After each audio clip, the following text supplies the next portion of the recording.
Welcome to this week's members event.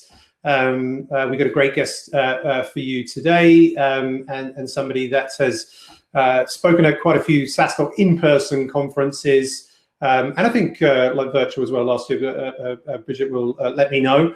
And we've got a topic on, as you can see up at the top, on how to hire without hurting. Our guest is a bootstrapper, unless he's raised money recently without letting me know.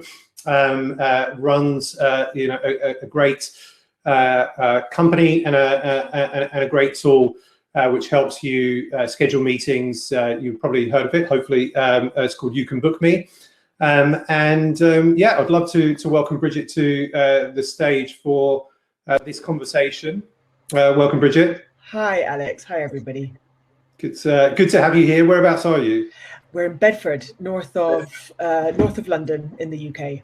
Okay, very good. And how? I know we were speaking a little bit offline just around being in lockdown, a bit of Groundhog Day.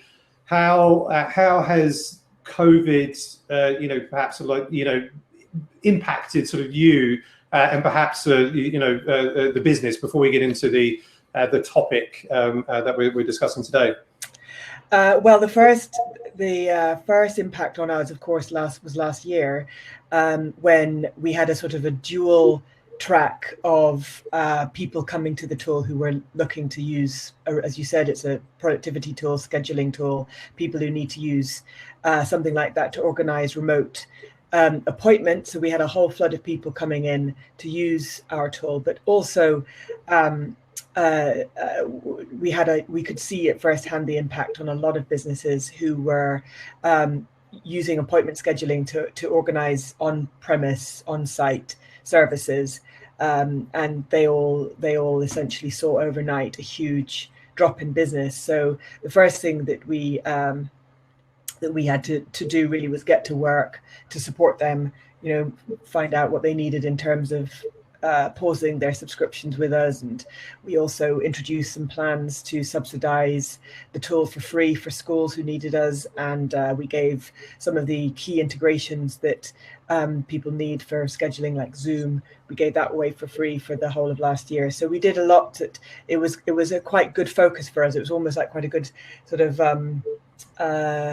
a distraction almost, that we had to get to work and focus on the people that were being affected the most by it. So we've had a really busy time, and that's on top of, as you said, we're a bootstrap company. We're also remote. We were always remote, so we have teams in Spain and in the US and scattered around the UK and a couple of others in Europe. And so our remote team, we didn't miss a beat in that sense, but it's had a personal impact on all of us. Everybody's families and home life has been disrupted one way or another.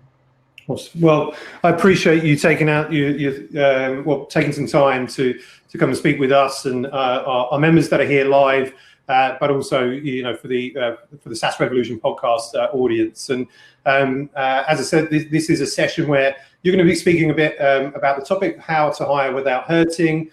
Once you've covered that topic, I'm going to come in, sort of answer or ask a few questions, and then we'll take a few questions from the members that are live here today as well. So does that sound good?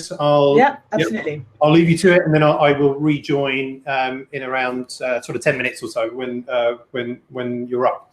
Sure. Okay. Of course. And, I want to emphasize for everybody who's on the call right now, I don't mind being interrupted, or this Anna's put in questions, are welcome in the chat as well. This is a big topic. And in some ways, Alex, that's the first thing to say about hiring, is that it really has to fit what you're trying to achieve. It's going to be different for everybody. So there's no right or wrong. I'm not saying that there's a particular kind of person you need to hire. That is not I don't believe that there's a sort of a criteria of a rock star developer or a champion, person. It's, in fact, that is in some ways where you can go wrong with hiring, is that you think that there's a one size fits all superstar candidate, and then you find that they're completely wrong for your company. So Yeah, and I talk about it a lot. As you said, I've spoken quite a bit at SaaS Doc, but I talk about it a lot because I think in some ways it's a sort of it's the unglamorous side of what we're all doing, which is building companies, building SaaS tools. There's a lot of glamour in the great world of technology and software and growth and companies, but at the end of the day, it comes down to people. And who what you're getting your people to do, and we kind of cloak that in terms like culture. So everybody loves talking about culture, but culture doesn't come for free. It doesn't come, it isn't that. I think one of the first lessons that I learned building up You Can Book Me, and we've been going since about 2010, has been that it doesn't happen organically and naturally. In fact, if that's what you think is going to happen, you'll end up with probably quite a lot of cultural practices and routines and habits in your company that you weren't even aware of, that start to form the culture of your company. Even if you are even if you believe that your company should be about something entirely different, because what happens is traditions and familiarity and accepted practices. So unless you at the very beginning make it very clear what your expectations are, very quickly the culture in your company is going to go in a different direction. And not at a small size, sub 50 people, but once you get past 50 people, it's very hard to turn a ship around in terms of culture. So as Alex said, that this topic is something that is a matter of, I think, the most important focus for any founder. And I wanted to bring us back to a talk that I did quite a few years ago, actually, at a conference, where I talked about, I was laying out all sorts of things to do with hiring, to do with our culture document and our recruitment system and our ATS that we used, our applicant tracking system, and quite bureaucratic, quite a lot of processes, quite a lot of steps. And I got a question from the audience who said, look, we're only 5 people. Why does this matter to us? Why is it important? Surely this is incredibly top heavy for what you are trying to achieve. If there's everything you can say that backs that up. The assumption people talk about, scrappy and problem solving and move fast, break things. This whole kind of, it doesn't matter text kind of, if Adam and Joe reference there, if you get that. And I answered at the time that really, if you don't think about this at an early stage, it quickly gets out of control, and then you wish you'd gone back and done something differently. So the hiring that we do now in our company are based on practices that we introduced 6-7 years ago when we were a third of the size. And the benefits that you get as a result start to compound.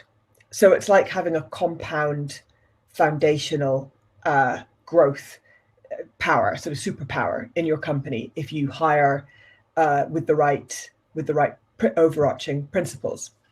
And I got so kind of interested in it that after that conference talk that I did, I wrote it down. I have a journal, a You Can Book Me journal, like a blog piece on our website called How to Hire Without Hurting, because I felt so frustrated that candidates who were applying for jobs to work at You Can Book Me sort of didn't seem to have the first clue of what an employer should be looking for in terms of filtering for the right candidate. So I wrote it because I thought, well, if you're going to apply for a job to work at You Can Book Me, there's not a secret about it. It's not like a trick question. This is how we do it. So if you understand that, then you'll be one of the successful candidates.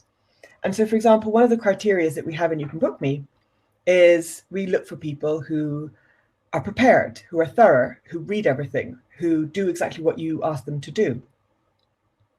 And so, for example, when I put an advert out on We Work Remotely or Support Driven or whatever the jobs boards are that we're using, and we say, please include the answer to these questions in your cover letter. We read every single cover letter. It's really important to us. We're a small team. We don't have a hiring manager. And we really need to know what you think about these topics. Please answer them. And then we get a cover letter from somebody that just says, "Dear hiring manager, I submit my resume for your review. I have all of the skills and specifications that you're looking for. Yours sincerely. I look forward to hearing from you." Then I know instantly that person hasn't read my job advert, instantly. And so what I am trying to do with my hiring process is optimize the time I'm spending to narrow in on the probably only 3 or 4 candidates who get through what's actually quite a wide and ruthless process of elimination. And so I wrote that You Can Book Me journal piece to try to help those 3 candidates who I really want to talk to pick their way through what we are going to do, which is essentially put barriers between us and candidates who we don't think are going to be suitable. And we put that process in place about 6-7 years ago. And it's never let us down, in the sense that whenever we have ended up with a candidate who we've hired who hasn't been successful in the company, we can actually take it back to some of those processes and realize that we kind of didn't follow our own model. So Anna's asking in the chat, what type of questions do we ask in the cover letter? What we're looking for is, often people write cover letters because they think that you want them to talk about themselves in the cover letter. And to an extent that's true, because you can ask them, what's your experience for this role? What's your qualifications, and so on. But actually, the more important thing that I look for in a cover letter is how much research have they done about the company and the job I'm advertising.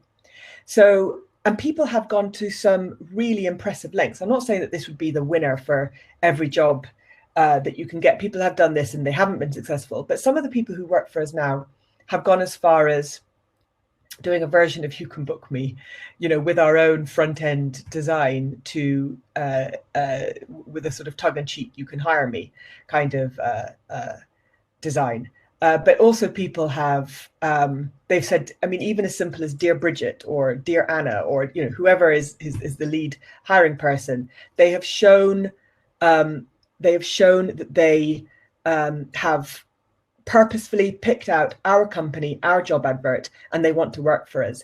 And it is a matter, it's not just simple flattery. It shows research, time, effort, concentration, attention to detail, all the things that you're looking for in a potential candidate. So for me, the cover letter is the kind of the beginning and the end of how much effort a candidate is willing to put into my attention. So if they've got less than a minute's worth of their attention in the cover letter, then I have even less time in terms of dispatching their application. So no, Alex is saying no cover letter, no interview. No cover letter, no consideration at all. But also from the cover letter, we will filter pretty much 98% of candidates away from the shortlisting process because their cover letter is poor. So for us, the cover letter is everything. And as I said, it's not a trick question. We tell candidates this. We say to them, we want your CV. We are looking for these core things, but we need you to tell us about it in the cover letter. We take it very seriously. We read every single one. And that will disqualify 98% of candidates because they just don't do what you've asked them to do. So it's absolutely amazing what you can exclude. And that's really my main kind of learning point, which I actually got from Joel Spolsky. He's got a great, and it's linked into my blog piece. Joel Spolsky has a theory which is essentially hire, no hire.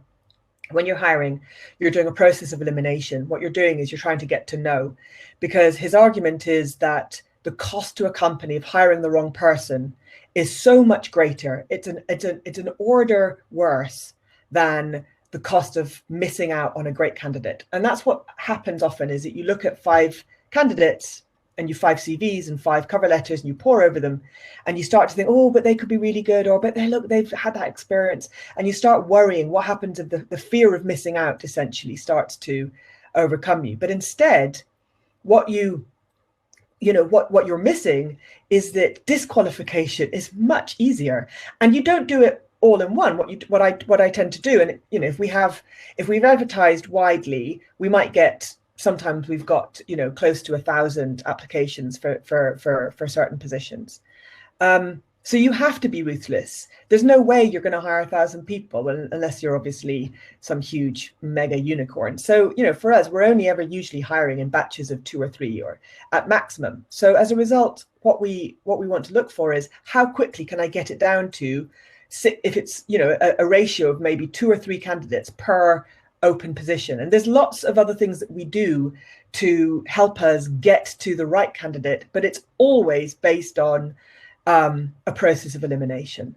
Now, this is when you're in a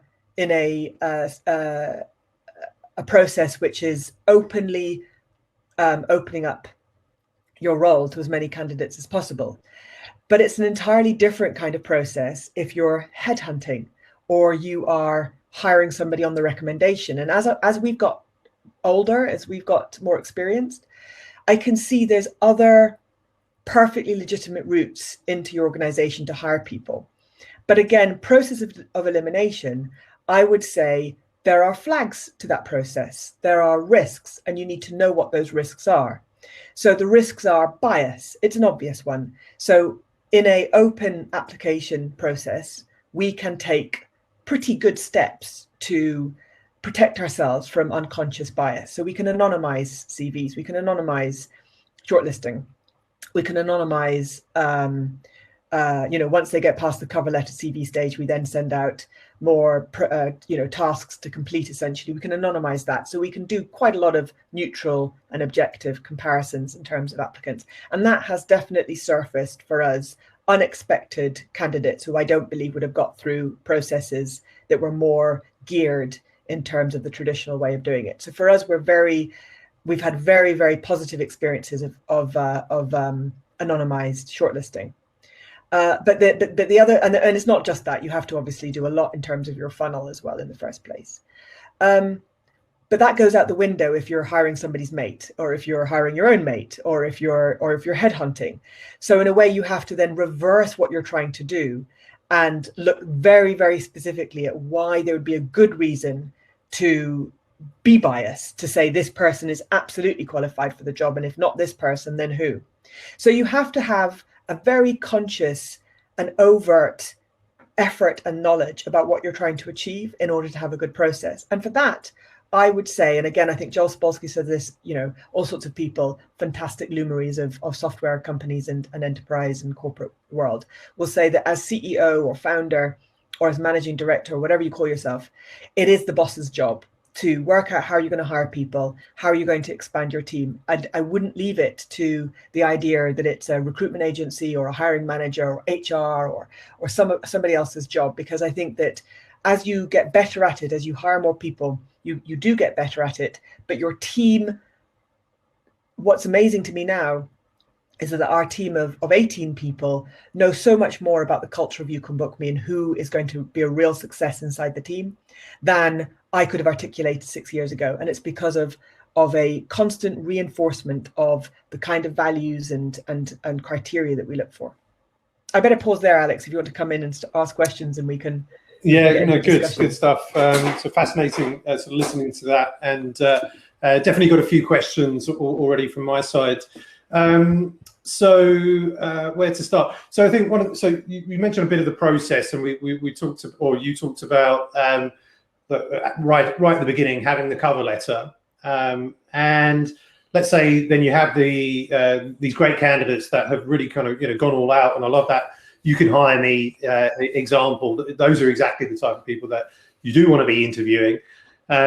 Once they've done that, you've got the CV. Like, what does the process look like in terms of, are you hiring slow? Do you subscribe to hire slow and fire fast, or should we just say hire slow? Or if you've got the right candidate, are you looking to hire fast to kind of fill them? And how many how many stages to that interview process? And is there any specific process that you use? So, for instance, we're looking at top grading at the moment, within SaaS and in terms of how that runs. And there's like the screening, then there's a second stage, obviously doing the reference checks and just ensuring that we're following a specific process, but that one that also kind of fits well. So curious a bit more about your process on that. So as I said before, at the beginning, it's different for every company because people are going to thrive in different situations. Now, we are a very small company, so there's only going to be a subset of fantastic candidates that we've interviewed who are really going to thrive in a small company.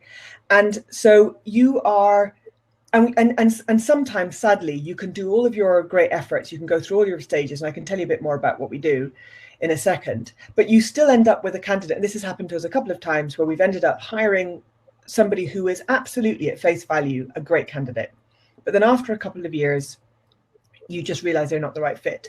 And that is not because they're not a good person, or they didn't try hard, or you didn't have a very kind of good relationship with them, but in the end it's a bit like customers. You talk about successful customers, and you want to go back and have a look at the pattern recognition of the customers that have really benefited from your tool, and that is the same with people. Now, the ethical and political dimension to this is that you can't treat people like they're a commodity, like you're A/B testing some kind of onboarding flow, or you're A/B testing some software and then you churn or whatever. Like, it doesn't matter. Like, you can't treat people in their jobs as if it doesn't work out, you can churn from them, because I take it very seriously that if I've offered somebody a job, then they're putting their job security, their financial security in your hands. So I don't hire people kind of on the suck it and see, well, I'm not quite sure, but we'll see and we'll work it out. And if I don't like them, I'll fire them. I try to avoid it. And the times when, and there's a dual benefit to that, exactly the same with retention in every other definition that we have, that long-term team members who work for you over a long period of time, if you figure out how to take care of them, will give you enormous value back into the company. So put it a different way, churning staff over a 1 to 2 year period is very expensive for the company. It's draining, and I always see it as an indication of failure on my part, not on their part often, but on my part, that there was something I need to go back over that process of hiring them to find out what went wrong there. Did we offer them the wrong job? Did we have the wrong expectations? Did we not make it clear? Was there something that we missed? Did we ignore a flag that we shouldn't have ignored, and so on? And I also believe that if you do have a candidate who you've hired, who you hear the flag early within a probationary period that they're not right, you do have to ask them to move on one way or another, because it really does not help any organization to keep somebody working for you who is not thriving, because in the end, you have an unhappy employee, you have an unhappy team, you have unhappy bosses, productivity goes down one way or another, your company culture is really affected. So it's very hard to tell somebody that they probably need to move on. And I always take personal responsibility for that, in that I feel that it was my failure in the first place for not getting that process right. So that's the context. Then to answer your question, so that's basically what I'm trying to avoid. I'm trying to avoid making a mistake, because making a mistake is costly. There's a human element to that, which is painful, and I'm trying to avoid it. So you try very, very hard in the first place to get your messaging right to that person about what it is that you expect of them. Because where a relationship is successful, it's where you find alignment, where you can say, what we are looking for matches what you're looking for. There's alignment, everybody's happy. And we do definitely have many of those relationships with our current team, and You Can Book Me, where I can see it working. So you're like, okay, I'm not crazy. There's definitely a relationship there that we can nurture as employee and employer, we need more of that. Now, to get there, after the CV, the cover letter is more of a screening. It basically acts as a screener. Then what I do is I split the recruitment. So often I'm involved in the recruitment, but I'm not actually making the final decision. It might be the head of department, the line manager, that in the end is choosing who is going to get the job. What I am doing is a huge amount of curation and filtering. And so one of the things I will do is, let's say we get down to 50 people who have managed to make it through to a cover letter that is acceptable. And then from that 50 candidates, I will then mark them into 3, 4, and 5 stars. So we mark them, we grade them. We use, if I'm allowed to promote some software, Alex, that's not my own, we use Bamboo HR, which I just think is a phenomenal piece of kit. And I don't know, they don't seem to, promote them. I mean, they're a very happy and successful company, but they don't seem to be, have very much brand awareness, but they're absolutely phenomenal piece of kit. So for HR software, that's what we use, because we have a jobs plugin, ATS plugin to that. So we can star them. So we can star, so anybody below 3 stars is out the window, 3, 4, 5 stars, and you have to keep going back over it. So I believe in sort of, Joe is also agreeing with me, Bamboo HR. So you have, you can grade them. And so you can say, so for example, the first time I do it, I never give anybody 5 stars, because how can you give the first person that you read 5 stars when you don't know, when you are in the process of a subjective comparison?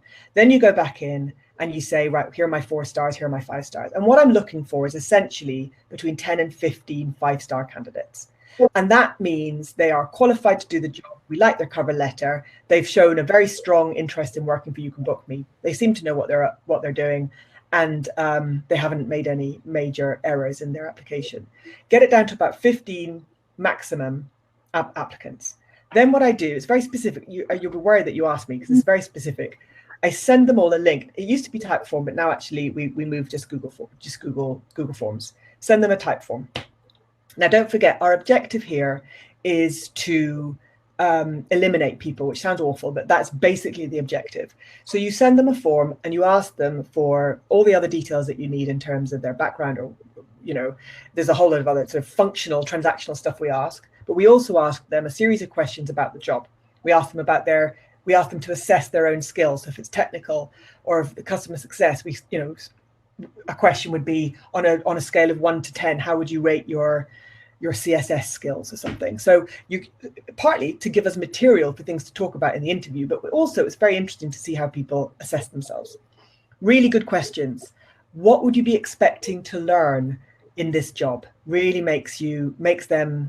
is a very revealing question, because again, if they've thought about the job that they've applied for, and the kind of people that you're looking for are not the people that are just going to sell themselves 100%. You're looking for people who are problem solvers. This is me. This is the people I'm looking for. People are problem solvers. People are curious. People are learning.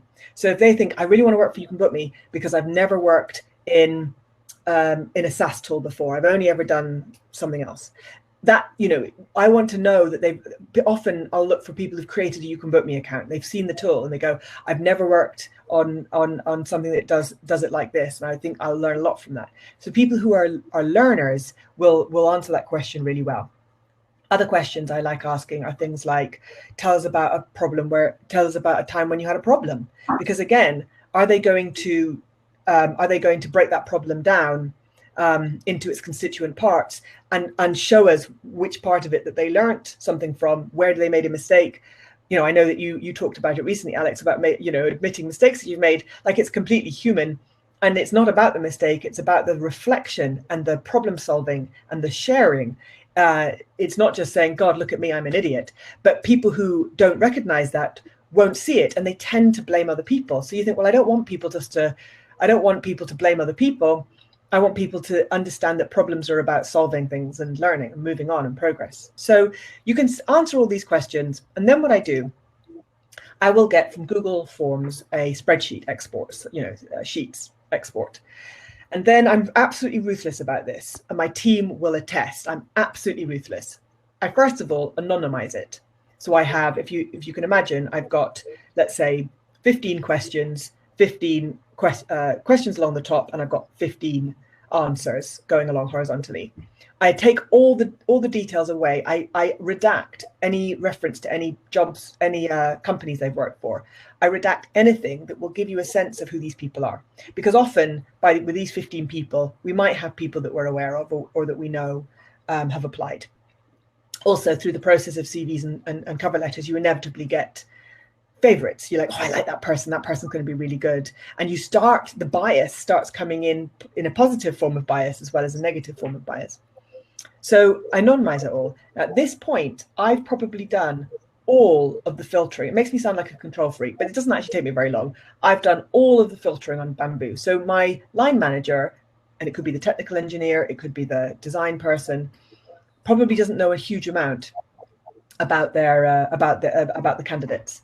I send them a link and they look at the sheets, and then what their job is to do is to score the answers, and they score them vertically. So if you can imagine, you're going to score 15 answers to the same question, and it's very easy: traffic lights, red, green, or neutral.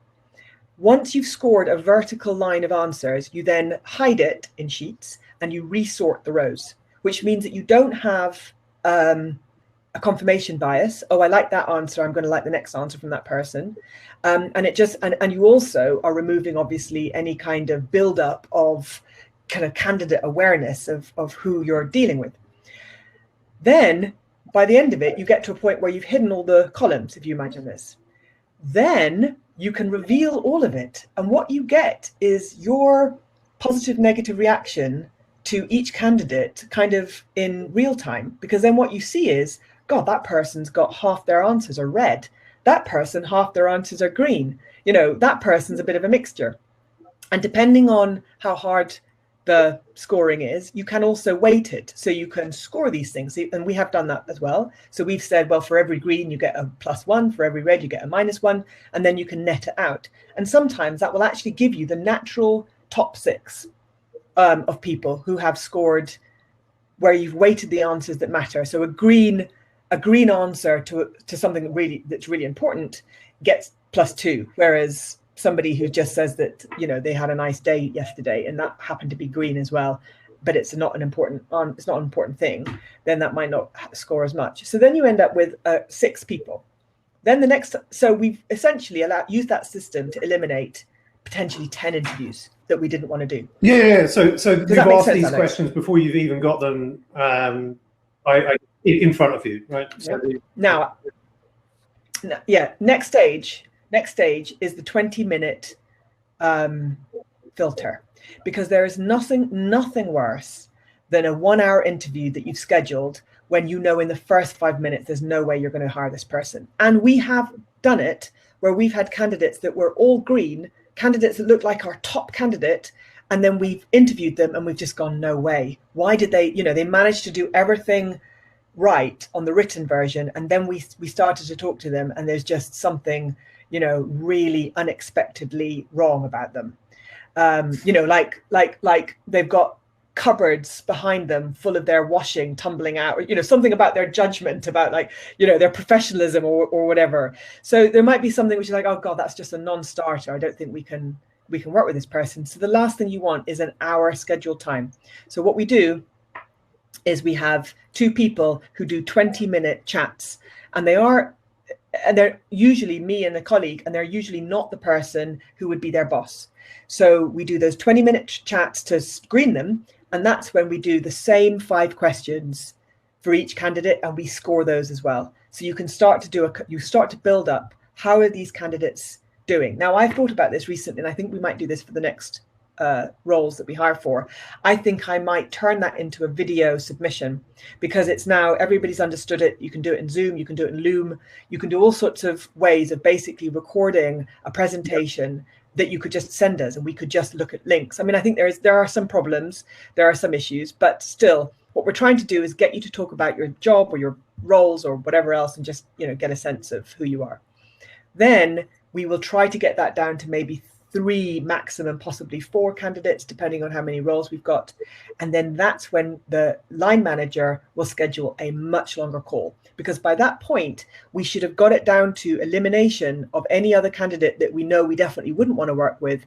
And now what we're with is, it should be a short list of people that whoever they choose, we'd be happy, the rest 2 other people in the company would be happy to work with them. So it's involved, and it's time consuming, but your first question is, do you hire slow, do you hire fast? Mm-hmm. So the answer really is we hire slow, because we really want to make sure that we're offering the right job to the right person. Yeah, I think, and go back to your earlier point you mentioned about just the expense of making the incorrect hire, right? And I think I've read that anecdotally it's something like 15x, salary, a wrong hire, can cost. So it can be very, very expensive for a business. Although I do feel maybe you're being a bit too hard on yourself in that if somebody's left, you can book me after 3 years. Haven't they potentially? And I guess, but to that point, I'm going to come to Anna's question about company culture and hiring for company culture in a second. But I'm assuming then, and correct me if I'm wrong, that you don't necessarily subscribe to what Reid Hoffman calls like the tour of duty. That that he thinks that it's perfectly acceptable that in this day and age and with the millennial workforce, etc., that people come in, if they give you 2 years, 2 great years, and they leave, we should be fine with that. Obviously, if they come in and do 6 months, that's not great, because you probably haven't even got them up and running, in 6 months and effective.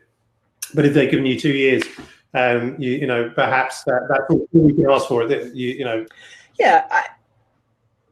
So here, I think that, Alex, in your business, I know obviously COVID being a very different point, but, in terms of things like the events business and large organizations, lots of people coming in, I myself, when I was younger, did all sorts of jobs where, you get in and you start on the first ladder and you move up, and you have to an extent, job hop to get lots of experience. And I'm certainly not against that. And I think we've had, but I've thought quite a lot about how that fits for You Can Book Me. And for example, we've recently articulated more of a separation between customer support and customer success, because we think that they're slightly different facing departments. And so I'm trying to define customer support much more as a product facing department, where I would expect people to come in and they might do, if you like, the tour of duty of 2 years working on tickets and support, but it's because they want to go into product management, they want to go into UX, they want to go into QA. And I would expect people in our support department to nurture those people. So what I'm more interested in the company is career development and career paths, and not having any one department where there's essentially a ceiling or a limit, because it's like building a house with only small windows, and you're only letting a certain amount of light in. I don't believe in that. It's kind of that's sort of my new hiring metaphor is big window hiring. But I want people to come and work for us and be able to find a path through what's undoubtedly a very small company. I think when you're dealing with very big companies, sure, of course, go in, do a couple of years in marketing, then move across into sales, and then do something.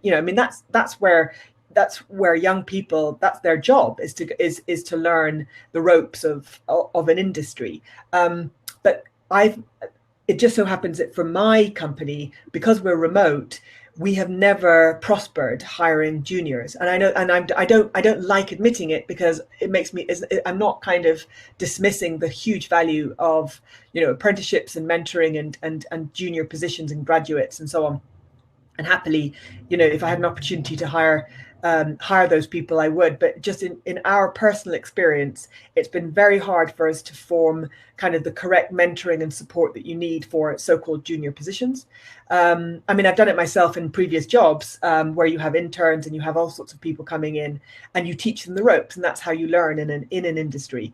It is just very hard in a remote company, in a remote context, to do that. So we're generally hiring more, if you like, older people who are who've already got quite a few jobs under their belt. So in that sense, I would expect them to want to join the company and develop their skills and go on and sort of replay the experience of the first couple of years of working for You Can Book Me into a different role in You Can Book Me, where they get to broaden what they do. So people who've worked for us for more than 5-6 years, they're not doing the same job. They have evolved over that time. And what's happened is, as they have evolved, we've hired more people into their team to specialize. So it's been a very interesting process to see what success looks like in terms of a long-term. So it's a neat segue in terms of, you're talking about the type of person that you hire within the business, to, I guess, kind of Anna's question around making sure that they're the right fit for company culture.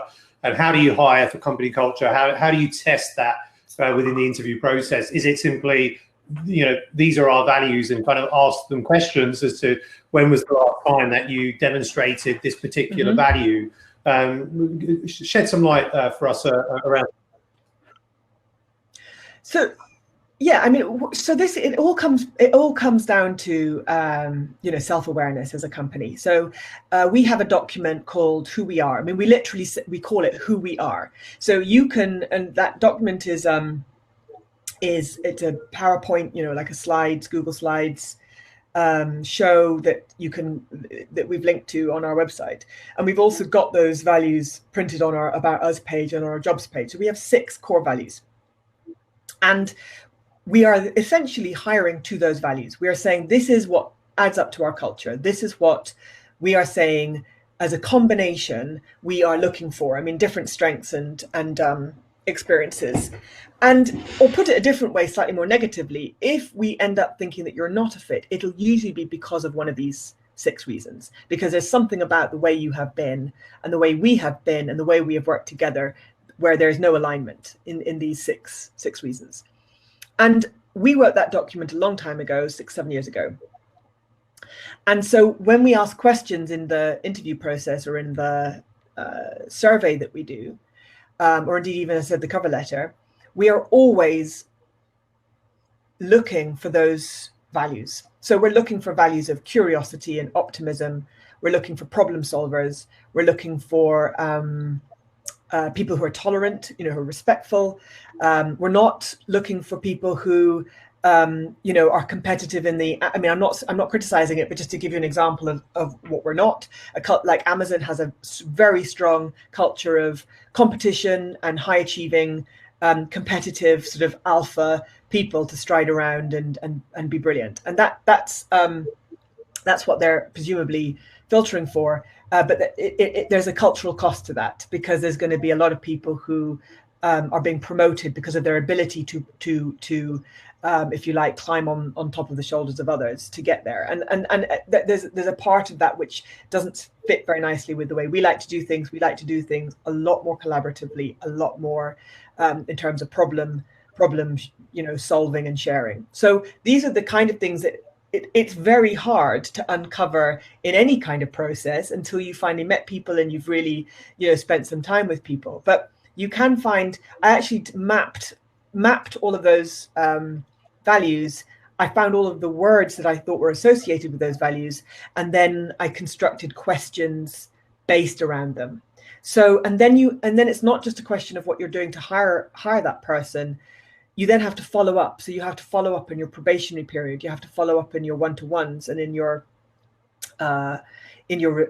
assessments. Is this person continuing to show us the things that we think are consistent with our values? And again, as I said, if we end up detecting that we just don't think they are, then we know we have a flag. I want to get your opinion on this, and I know, and you did say, obviously every company is different, right? So everybody has their kind of different hiring policies. One SaaS founder that I know, they hire 2 people for the same job, and they give them 30 days or whatever, and then they pick the best person from that. The people are aware, on that. So that's brutal. It seems to work. Well, I mean, I think we're not at the stage yet to hire a huge sales team, but I have read, and I think is it I can't remember who it is, but there's a guy that talks about this. This just might be in the popular sales mantra, but I have understood that if you are hiring for sales reps, where you are getting, they're basically being incentivized to bring in whatever quota you've given them. If you hire in a cohort, you're going to very quickly see the difference between one person who might be an absolute A-player salesperson and another person who is not making their quota at all. And you only really understand that when you've got more than one person. So I can see that there's probably some very good roles where that would be justified. We do a version in the sense that I like to hire. I mean, recently we just hired 3 customer success managers all at the same time. And we did that not because we're trying to A/B test them. So we would never make a job offer to somebody who we were expecting to then fire a month later. So essentially, if you hire more than one, we have done it several times where we've done an interview process and 2 people have emerged as strong candidates. And rather than saying, well, we have to choose between one of them, in whatever context we're in, we think, well, we might as well hire both. So we have done that where we've gone, these are 2 very good candidates. And I mean, the example I was thinking of actually a few years ago, where I thought that the anonymized process worked very well, is that we got a candidate who was actually quite junior, but because they had done so well in the process, they had emerged as one of the strong candidates for what was otherwise a senior job. And so we decided in the end, let's hire both, because they've done so well, even though had we just allowed ourselves the bias of comparing their CVs, we probably would have said, no, they're too junior. We're looking for somebody a lot more senior. So, that process of ability to go through our hoops is a very strong factor. It's a sort of a superpower that you can take, with you as a candidate through our process. And we recognize that by the end of and we've done it before, where we've just done it recently, where we don't want to say no to any of them because we think they're all great. Now, I think in that situation, you then actually benefit from the value of a cohort, because they're like a little mini team. They've all started at the same time. Everybody knows nobody wants to be the one person that starts at school, by yourself, and everybody else is already in their cliques. So if you start in a situation, and obviously if you're a very fast growing company, people are joining the company all the time. But in our little world, we like to, what we try to do is not hire for 6 months, give everybody a chance to settle down. We've just finished a little period of hiring, Alex, and then we won't be hiring again for probably until later on this year. And then it's like, okay, we're hiring again, and then we might hire 2 or 3 people all at the same time, because then we get a real sense, they get a sense of cohort, we get a sense of different personalities, and yeah, I mean, there may emerge a comparison there between 2 people you've hired. Two more sort of questions from me before we see if there's any final ones from the audience there. One is around the, I guess, kind of, I'll use the word rejection, but you've got your kind of final candidates, and then you're choosing one. Let's say in this scenario, with the others, what sort of rejection and feedback do you give to them? How do you manage that, and what levels of feedback do you only give feedback, to the final candidates, or do you do it, right from the very beginning? Yeah, that's a really, really good question, and I think there's obviously clearly quite a lot of sensitivities about it, and certainly to do with quite rightly discrimination and employment law. That you have to be very careful about. You have to make sure that your process is robust and accountable, so that you kind of know why you've given somebody one job and not the other. And so in a way, what I do, I have a standard reply in, as I said, using Bamboo HR, which just emails out to anybody that are 3 stars or below, that goes, sorry, you're not successful. And I don't feel any compulsion to do any kind of meaningful response to them, because they didn't make a meaningful application, so I don't think they care. Then for the 3 to 4 stars, we'll generally give a response where I will, what I will do is I won't say, this is the reason why we decided to reject your application. What I'll say is, we're sorry, but you're not going to go through to the final shortlist. The reasons why the people that we have decided to shortlist were people who we believed, matched our criteria more, had more experience or whatever else. And so if you're a 3 or a 4 star, you would read that and think, oh, okay, fine, well, I can understand, I just didn't make the cut in terms of criteria, eligibility, if you like.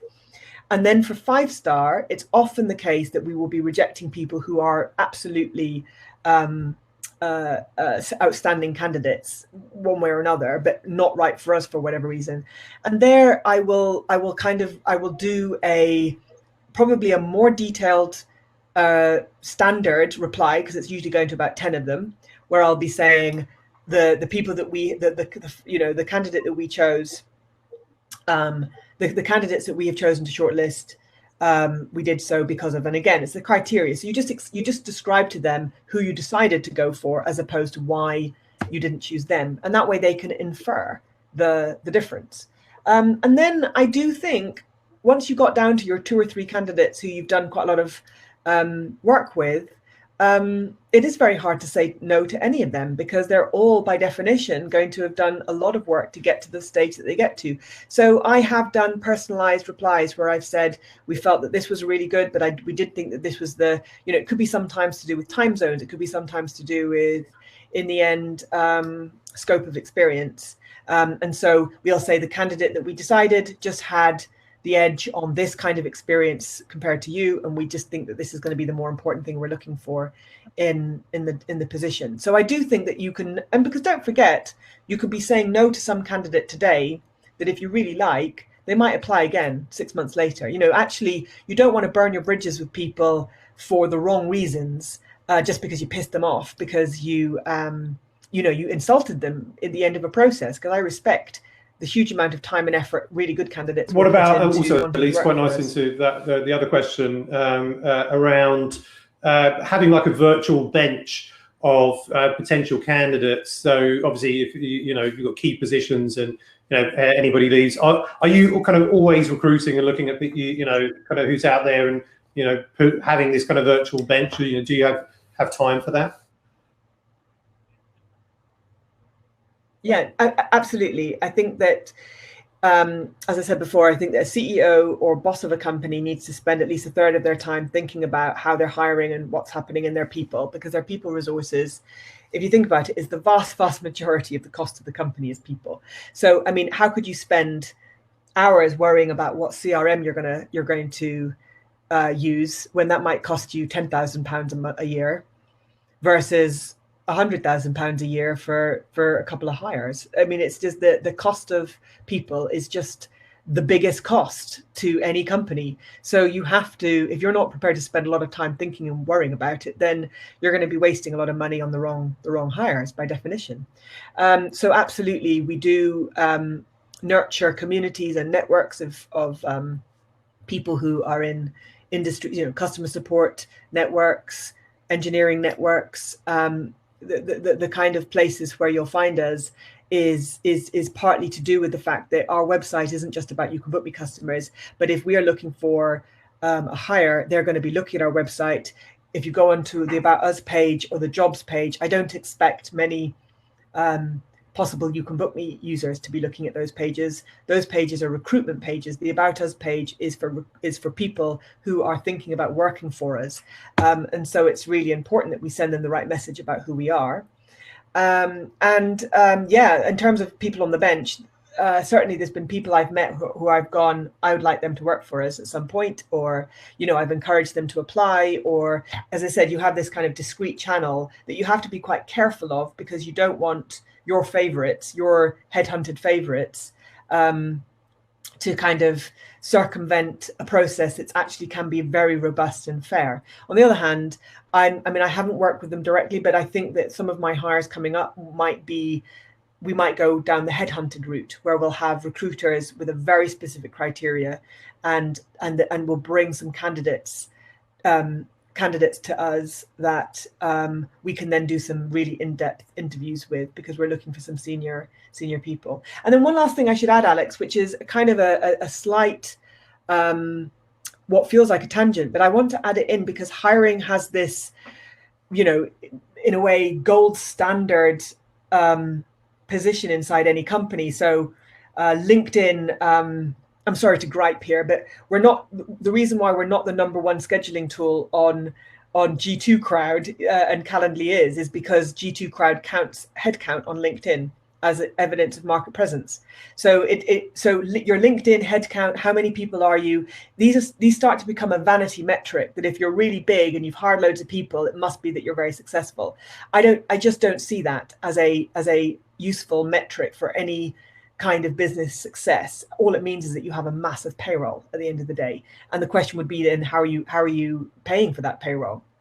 So for me, the number of people I hire isn't the metric I'm going after. It's the quality of the work that I have done. And so recently, we've now undertaken 2 direct outsourced relationships with partners, one for front-end development and one for QA. And it's not a cost-saving exercise. It probably costs me more than hiring. But what we're getting is effectively a specialized version of that hiring track that I'm talking about, because we want specialized QA developers, or we want specialized front-end developers. And we've just decided it's better other people who have that specialism, have done the hiring for those people, they're employed, they're expert. You know, they've got their own team culture, their own work benefits and so on. And what we want from them is the relationship and the work from them, but we don't need to hire them directly into our company. And so it's a new departure for us that, to give you an illustration, if we had the current people who are working with us via third parties, if they were working for us, we'd be 23 people rather than 18. So it just goes to show, you know, you don't actually always have to hire direct into your company to get. Bridget, I think it's a great point to kind of like wrap up. It's been a fascinating, really in-depth conversation on hiring. Thoroughly enjoyed it myself. Very also poignant for us, because you know we're looking at a couple of positions at the moment, looking at our process and what we do. So really want to kind of thank you for sharing that. Having the conversation with me, sharing it with the members, and obviously the SaaS Revolution podcast audience as well. Bridget, where can people find out more, contact you and more about You Can Book Me? Well, as I said, I've got a blog piece on our website called How to Hire Without Hurting. So everything I've talked about, actually, I've written out on this blog piece with all sorts of useful links. I recommend, it's a good starting point for people to think about this, because it's something I've thought a lot about. It's really important. I wish I'd kind of, you know, had these links and resources starting off. I wouldn't have made as many mistakes as I did make in the early days. But in terms of getting hold of me, I love the SaaS Stock community, Alex. It's great. I'm sorry that we haven't been meeting anybody in person for quite some time. I hope we do at some point soon. But anybody that wants to reach out to me personally, my email is. Thanks so much, Bridget. It's great speaking to you. Hopefully we'll get to meet in person. I'm sure we will, but at some point in 2021, all being well. So thanks so much, Bridget Harris, CEO of You Can Book Me. Thank you. And for those that were with us live, thanks for joining us. The networking is open for another sort of 30 minutes or so. If you want to reach out to Bridget, please do thank her for this in-depth session. You'll also be able to listen back to this on the podcast, which I believe we'll be publishing next week. This was a SaaS All Access members event. Thanks for attending, and we'll see you at the next one.